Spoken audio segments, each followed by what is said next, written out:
Iwalewa means that character is beauty, and I think it's such a beautiful meaning to the name Iwalewa.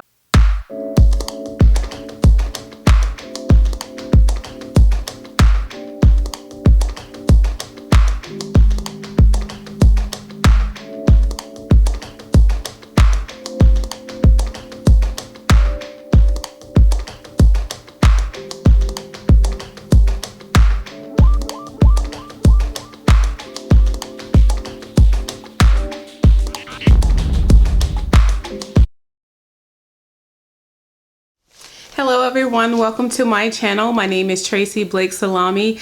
I am new to YouTube and I will be making mommy and lifestyle videos. This first video today is about my daughter and her naming, Iwalewa. When I first heard it, I knew immediately that it was perfect for our child because it's everything that I would want my child to aspire to be someone who has great character, someone who understands where beauty is found and be able to live up to that standard. I understand how for my family it could have been difficult for them to really come to like the name Iwalewa. The family's reaction differed. You know, if it was my family, it was one way, my husband's family, it was another. And I think with my family, it was much harder because it's different. It's not a part of African-American culture to name a child such a name. You know, it's not common. It's not something that people had heard of before. So it took some work. In fact, 2 months and a few days later, which is today, my grandmother still struggling with pronouncing the name, but I think she will come around. And so we've been calling her Iwa for short.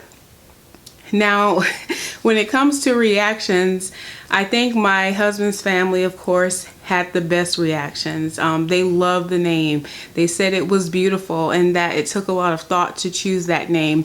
In fact, we didn't choose the name. It was my husband's father who gave us that name. In Nigerian culture, oftentimes parents and other loved ones and distant relatives, extended family members all give you names that, you know, they would want you to consider for your child. And we were up until the wee hours of the night before I was discharged from the hospital, trying to complete the birth certificate form. And we really just had to have a moment. I actually have a clip that I'll play in just a second of my husband trying to explain to me how, you know, even though we have all these names, the name that we chose, Iwalewa Lauren Salami, would go on the birth certificate and not all the other names, because I was confused. I was out of it. I had just had a baby, so this was all brand new to me. My name is Temiloluwa. Temiloluwa. Temi, T-E-M. Temiloluwa. Temiloluwa. Iwalewa. Lauren Salami. That's not a Temiloluwa is not a pretty name. Yeah, but I mean, you won't have to be called Iwalewa. Iwalewa is going to be on the birth certificate. Now, my family's reaction, on the other hand, was completely different. It was more like dead silence. And Iwa, what? Who? What? No. Why? Are you serious? Is that like the final? Is that like, is that the final answer? Is that your final answer on Who Wants to Be a Millionaire? I will just call her Lauren, or I'll just call her, you know, whatever they wanted to call her. And I'm like, no, her name is Iwalewa Lauren Salami. You can call her Iwa. You can call her Lewa, you can call her Iwalewa, but that's her name and that's the name that I'll teach her to answer to until she makes up her mind that she wants to have a different nickname. But I think that it's important for my family to try something different and to learn to be acceptance of things that are different in other people and other cultures. I think she deserves that. Now, there were some other names that we didn't choose that came close to being like official. But ultimately, I think, of course, we chose the best name. Some of the other Nigerian names that she was named include Arinola, Timilolua, Olatokunbo, Miriam, Duragbemi. That's the one. It took me forever, and I'm not even sure I'm pronouncing it now, but I just knew that in this America, that name will just not work on anyone. Like, it would take, you know, all of that and then some. If me, myself, the mother of the child, had some difficulty with trying to pronounce it and really gave it some effort, I know people who could care less wouldn't even try. There were also some American names that we just didn't choose for whatever reason. Names like Aaron, which is my sister's name, Kristen, which is her godmother's name, Blake, which is my maiden name, and Giselle and Isabel and all of these other beautiful names that are very popular in America right now. I always liked the name Sophie and Charlotte, and Lauren was definitely high on the list, so that's why her middle name is Lauren. One of the other issues we had with naming our daughter was which name goes first. Do we choose an American name to go first, or do we choose the Nigerian name?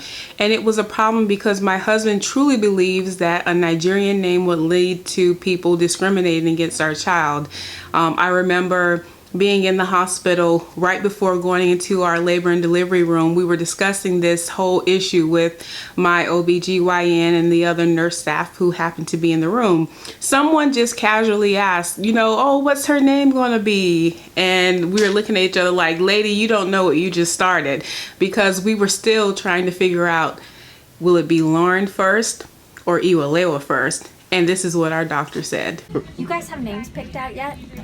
I want the urban name. He wants an American name, so we're just gonna see. She wants Nigerian name. You know, Tracy and I bonded because I've been to Nigeria. She told me that. Yeah. I want the baby to have a Yoruba name too. That was my doctor's input. And we also heard from other family members, especially Nigerians. A lot of the Nigerian family members thought that, you know, you should choose an English name. Choose a name that's popular in America so your child won't have to go through all the issues that African children and children from Nigeria often face with having names that are different. And they thought that, like my husband, it could lead to discrimination. And my position was, you know, if someone's going to discriminate against you based on your name, then they're going to discriminate against you anyway. You know, they're going to be prejudiced. They're going to have preconceived notions, no matter what your name is. If your skin is different, or if there's something about you that they don't like, or something that they're sensitive to, or something they've been traumatized by and extra sensitive to. Like, there's all these different reasons why people choose to discriminate and, you know, just be prejudiced against another person. So if they are going to be that person, then they'll be that person regardless of your name. And then you never know.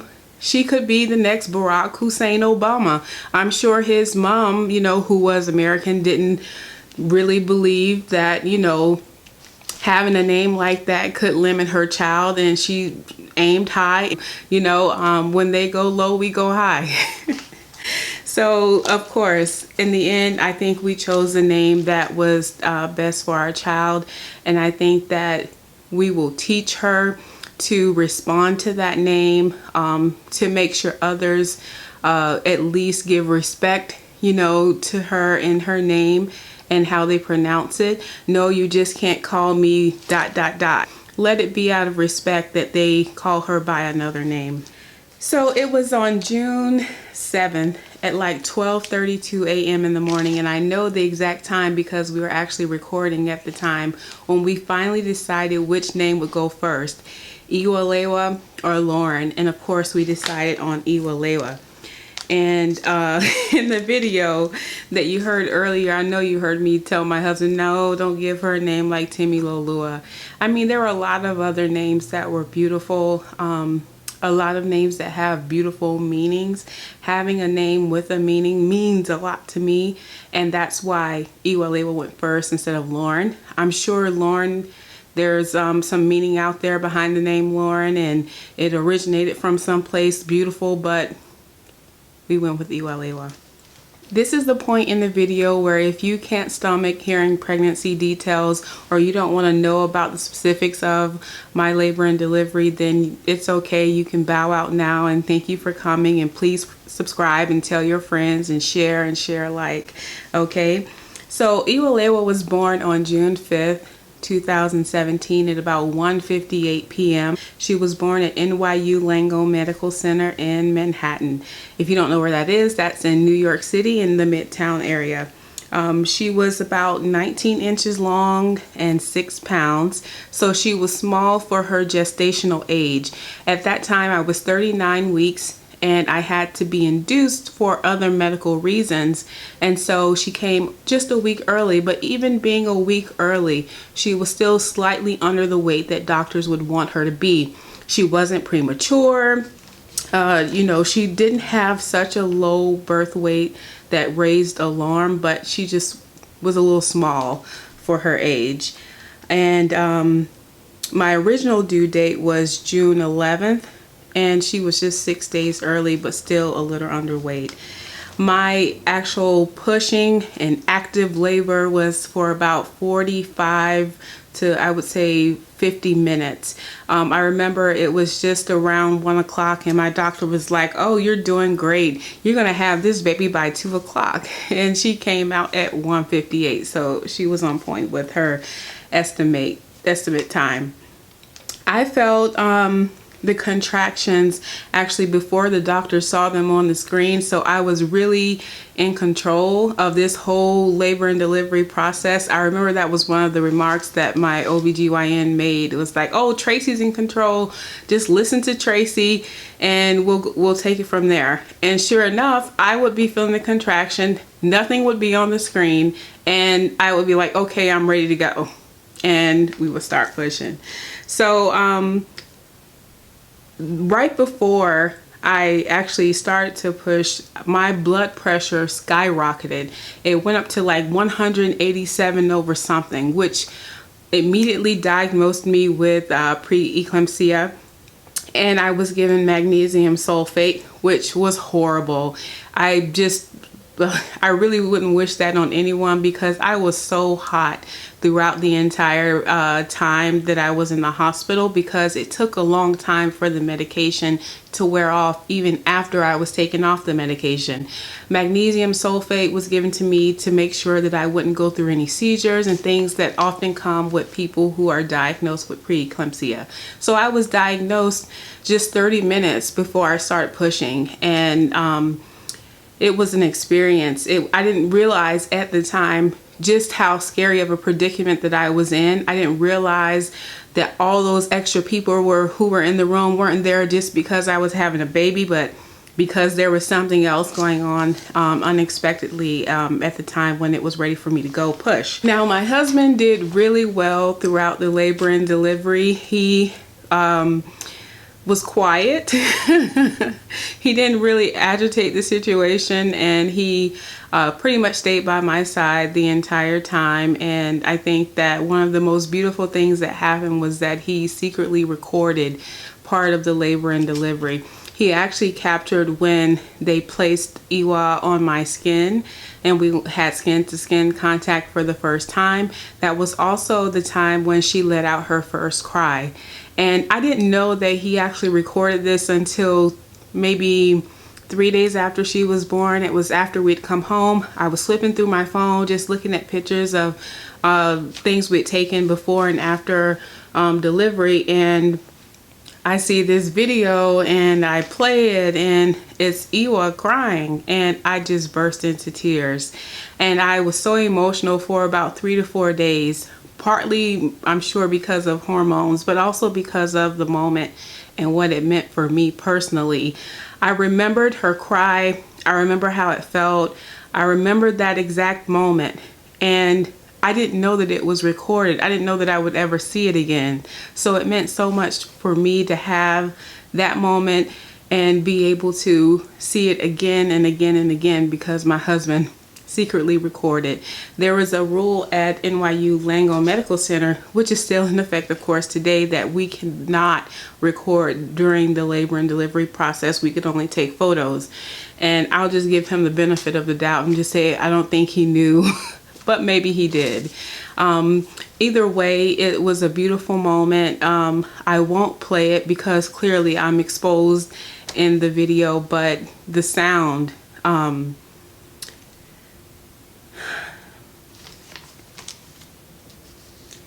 the sound was something special, and it just took me back to the moment where I finally realized what it means to be a mom, to love a person unconditionally, and to just believe in God himself, you know, that there could be an experience that a human being could have that could make you feel so whole and complete, that you could actually produce and actually create and deliver something so whole and complete as well. Something with 10 fingers, 10 toes, and all the things that come with being a newborn baby. It's such a beautiful experience, and I think that until you have it, you never really know until it happens to you.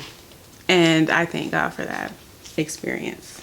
So at the time of filming, she's 2 months and 2 days old. She actually had her immunizations today, so it's a little sensitive day in this house, and that we're really nurturing her even more than we usually do.